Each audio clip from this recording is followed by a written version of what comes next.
In this lesson, we'll create a global control. So again, it's a good idea to create this global control early on. That way, when we start to create the other parts of our control rig, we can go ahead and make sure that they're all linked back to this control. So what we can do is create a diamond shape that surrounds our character. Let's go ahead and create a line shape. We'll go ahead and enable grid snapping. And we'll go ahead and start to create our diamond. Go ahead and adjust the camera a bit. There we go.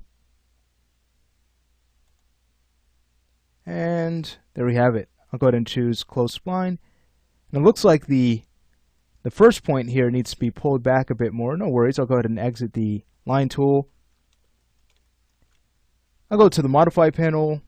Go to the vertex of object level. We can go ahead and grab that point and just snap it back. One more grid point. Great. Alright, so there we have it. We'll now go ahead and turn off snapping. And let's rename this object to anim underscore global 01. Since it's a control, let's go ahead and add it to our controls layer. I think the orientation of this is just fine. There's no need to adjust that at all. This is mainly going to be used again to reposition the character, reorient the character, or resize it if needed. So let's go ahead and reset the X-form on this. Collapse it down. Great. And of course, we don't want to forget about freezing this object. Now, the beautiful thing about this global control is since it's right at the origin of our scene, even if we hadn't frozen the object, we can still plug in 0 values to get to the center. So as long as this object is centered to the origin of our scene, we should be good to go.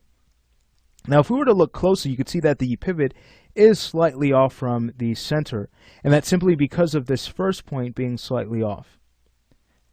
No worries, we could always go ahead and use our hierarchy panel to move the pivot of this object back to the origin of the grid.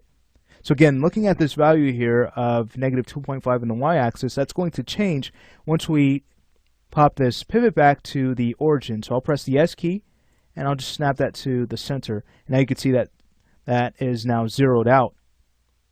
I'll press the S key again to exit snap mode and turn off effect pivot only. Now, it's a good idea to just go in and freeze our transforms again on this object to save these changes. Great. For the color for this, again, we can go ahead and work with a color of gold. Great. All right, now we want to take the center of gravity control and we want that linked back to our global control. So it's a good idea then to just go to the center of gravity, go ahead and freeze its transforms, can go back to the motion panel, and just make sure that our axis order is good to go.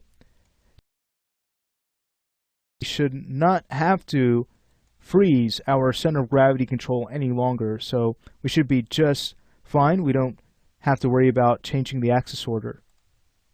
Alright, so we have that in place. We can now go ahead and take a look at how everything's working. So we can again go in and move this however we'd like. We can resize it however we'd like.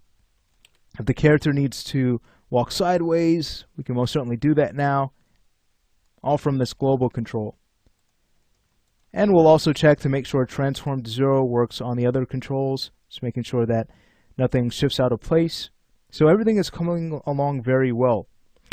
Now that the global control is finished, we're ready to connect the flexi line to the character's torso. Let's go ahead and work on that in the following lesson.